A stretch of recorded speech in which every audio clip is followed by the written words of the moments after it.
मेरी प्यारी प्यारी बहनों को मेरी तरफ से राम राम। आज मैं आपको विष्णु जी की और लक्ष्मी जी की कहानी सुनाती हूँ।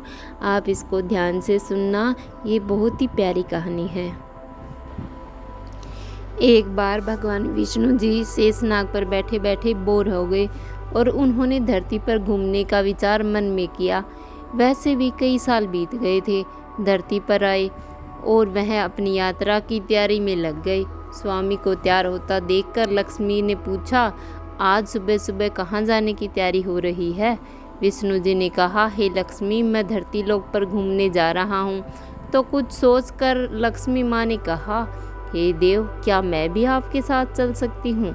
भगवान विष्णु ने 2 पल सोचा, फिर कहा, एक शर्त पर तुम मेरे साथ चल सकती हो। तुम धरती पर पहुंचकर उत्तर दिशा की ओर बिल्कुल मत देखना। इसके साथ ही माता लक्ष्मी ने हाँ की अपनी मनवा ली और सुबह सुबह माँ लक्ष्मी और भगवान विष्णु धरती पर पहुंच गए। अभी सूर्य देवता निकल ही रहे थे। रात को बरसात होकर हटी थी। चारों ओर हरियाली ही हरियाली थी।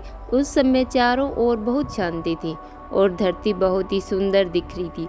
और माँ लक्ष्मी मंत्रमुग्ध होकर धरती की ओर देख रही है और भूल गई कि पति को क्या वचन देकर आई है। और चारों ओर देखती हुई कब उत्तर दिशा की ओर देखने लगी, पता ही नहीं चला। उत्तर दिशा में माँ लक्ष्मी को एक बहुत ही सुंदर बगीचा नजर आया और उस तरफ से भीनी भीनी खुशबू भी आ रही थी और बहुत ही सुंदर सुंदर फूल खिले हुए थे। यह एक फूलों का खेत था और माँ लक्ष्मी बिना सोचे समझे उस खेत में चली गई और एक सुंदर सा फूल तोड़कर लाई। लेकिन यह क्या, जब माँ लक्ष्मी भगवान विष्णु के पास वापस आई तो भगवान विष्णु की आंखों में आंसू थे और भगवान विष्णु ने माँ लक्ष्मी से कहा कि कभी भी किसी से बिना पूछे उसका कुछ भी नहीं लेना चाहिए और साथ ही अपना वचन भी याद दिलाया। माँ लक्ष्मी को अपनी भूल का पता चला तो उन्होंने भगवान विष्णु से इस भूल की माफ़ी मांगी। तब भगवान विष्णु ने कहा कि जो तुमने आज भूल की है उसकी सज़ा तो तुम्हें ज़रूर मिलेगी। जिस माली के खेत से तुमने बिना पूछे फूल तोड़ा है, यह एक प्रकार की चोरी है। इसलिए अब तुम 3 साल तक माली के घर नौकर बनकर रहो। उसके बाद मैं तुम्हें बैकुंठ में वापस बुलाऊंगा। माँ लक्ष्मी चुपचाप सिर झुकाकर हाँ कर दी। और आजकल की लक्ष्मी थोड़ी थी और हाँ, माँ लक्ष्मी एक गरीब औरत का रूप धारण करके उस खेत के मालिक के घर गई। घर क्या था, एक झोपड़ा था और मालिक का नाम माधव था। माधव की बीवी, 2 बेटे और 3 बेटियां थी। सभी उस छोटे से खेत में काम करके किसी तरह से गुजारा करते थे। माँ लक्ष्मी जब एक साधारण और गरीब औरत बनकर जब माधव के झोपड़े पर गई तो माधव ने पूछा, बहन तुम कौन हो और इस समय तुम्हें क्या चाहिए? मेरी देखभाल करने वाला कोई नहीं। मैंने कई दिनों से खाना भी नहीं खाया। मुझे कोई काम दे दो, साथ में मैं तुम्हारे घर का काम भी कर दिया करूँगी। बस मुझे अपने घर में एक कोने में छोटा सा आसरा दे दो। माधव बहुत ही अच्छे दिल का मालिक था। उसे दया आ गई, लेकिन उसने कहा, बहन मैं तो बहुत ही गरीब हूँ। मेरी कमाई में मेरे घर का खर्च मुश्किल से चलता है। लेकिन अगर मेरी 3 की तरह की जगह 4 बेटियाँ होती तो भी मैंने गुजारा करना था। अगर तुम मेरी बेटी बनकर जैसा रूखा सूखा हम खाते हैं उसमें खुश रह सकती हो तो बेटी अंदर आ जाओ। माधव ने माँ लक्ष्मी को अपने झोपड़े में शरण दे दी और माँ लक्ष्मी 3 साल उस माधव के घर में नौकरानी बनकर रही। जिस दिन माँ लक्ष्मी माधव के घर आई थी उससे दूसरे दिन ही माधव को इतनी आमदनी हुई फूलों से कि शाम को एक नई गाय खरीद ली।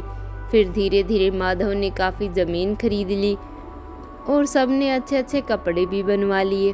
फिर एक बड़ा पक्का घर भी बनवा लिया। बेटियों और बीवियों ने गहने भी बनवा लिए और अब मकान भी बहुत बड़ा बनवा लिया। माधव हमेशा सोचता था कि मुझे यह सब इस महिला के आने के बाद मिला है। इस बेटी के रूप में मेरी किस्मत आ गई। मेरी और 2-4 साल बीत गए थे, लेकिन माँ लक्ष्मी अब भी घर में और खेत में काम करती थी। एक दिन माधव जब अपने खेतों से काम कर खत्म करके आया तो उसने अपने घर के सामने द्वार पर एक देवी स्वरूप गहनों से लदी औरत को देखा। ध्यान से देखकर पहचान गया, अरे यह तो मेरी मुंह बोली चौथी बेटी यानी वही औरत है, और पहचान गया कि यह तो माँ लक्ष्मी है।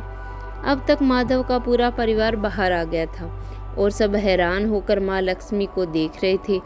माधव बोला, माँ हमें माफ़ कर दो, हमने तेरे से अनजाने में ही घर के काम करवा लिए और खेत के काम करवा लिए। माँ यह कैसा अपराध हो गया, माँ हम सबको माफ़ कर दो।